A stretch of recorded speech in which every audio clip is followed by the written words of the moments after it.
Splatoon is a third-person shooter video game franchise developed and owned by Nintendo, and if you have ever interacted with this game in any capacity, whether you may have played it or not, you may have noticed that the game's player base has a lot of gay people in it. Like, they truly might as well have made everyone fill out an Am I Gay quiz before buying it. And I do think that it's interesting that this game that isn't even explicitly queer has amassed a very large gay fan base. So I wanted to give reasons why I personally think Nintendo, whether intentionally or unintentionally, made one of the gayest games you'll ever see. And also just ambiguously gay parts about the game in general. I am going to be referring to the North American and European player base, as that is the region I am in and therefore I've seen the most evidence for. So I'm exaggerating a little bit, but I don't care, so.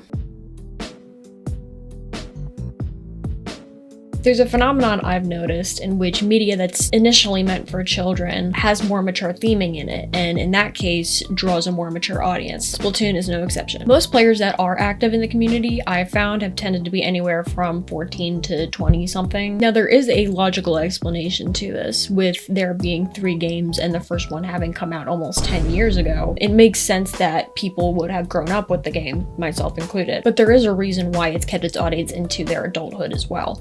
That being that its theming also caters to an adult audience. Am I saying that Splatoon is not a game for kids? No, it very clearly is a game for kids.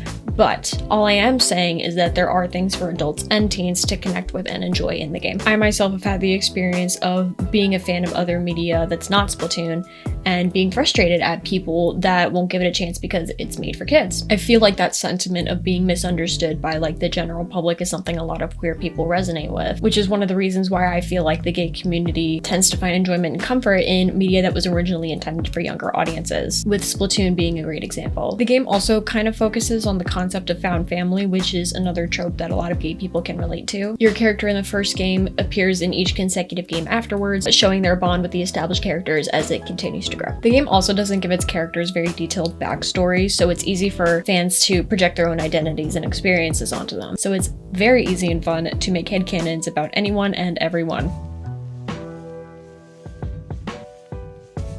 A big part of Splatoon is its emphasis on fashion and self-expression. That being said, however, its stance on gender in the earlier days was not really that inclusive. In the first 2 games, they only gave you 2 options, boy or girl. The first game also didn't offer multiple hairstyle options, with the hair only changing depending on which gender you picked. While the second game did offer multiple hairstyle options, they were locked to specific genders, once again being boy or girl. Then, with the introduction of Octolings in Splatoon 2, they were given a facial indicator as to which gender they were. Not to mention the voice lines for both races were also made with the traditional binary in mind. Splatoon 3, however, finally loosened the reins on gender expression a little bit. When in the character creator, you're now given the option to choose your style rather than your gender. While it is still very obviously gendered, the wording can go a long way, in my opinion. The hairstyles are also no longer locked to one gender or the other, and certain clothing items that were locked to certain genders in previous games can now have either version worn by any gender. Unfortunately, the voices are still gender specific, and the Octolings still have their facial indicators, but the Inklings do not, and unless you know how to spot clothing differences with the masculine and feminine frames, just by looking at Inklings, it's kind of hard to tell what gender they are, if any at all. And then fashion in Splatoon has always been gender neutral, and it's reflected in the styles that they offer. And obviously gay people have to slay, so we make the most of it. Also, the character that you play as in all 3 games are only ever referred to with they them pronouns, as far as I'm aware. It's a great way to give the player options as to how they want to shape their character and make it a part of the Splatoon world as a whole,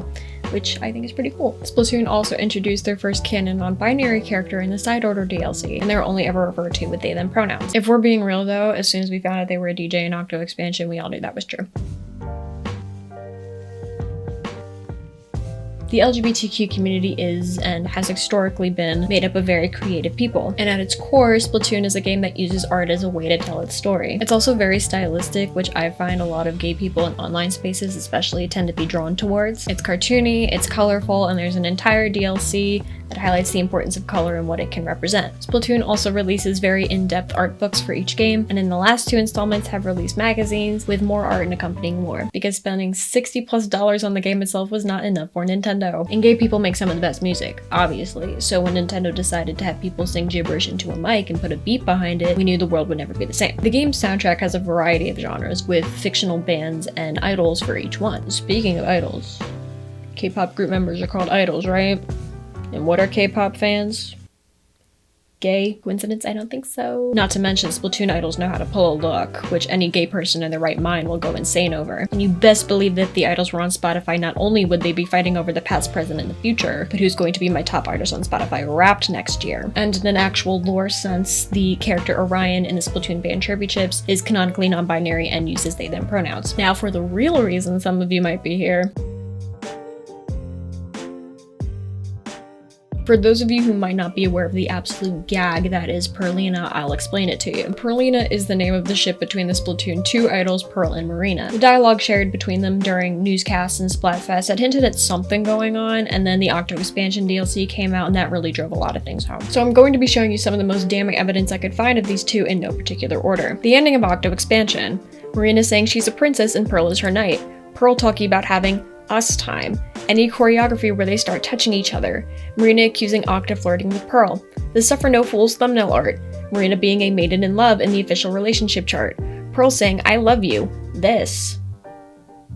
You cannot tell me that they did not join the Mile High Club in the airplane with their faces plastered on it that's in Marlin Airport. All of that aside though, as long as you play the game with your eyes open, it's very obvious what kind of relationship these two have. And although Nintendo will likely never confirm or deny their relationship status, we all know the truth. Those are my reasons. Was it a bunch of stereotypes?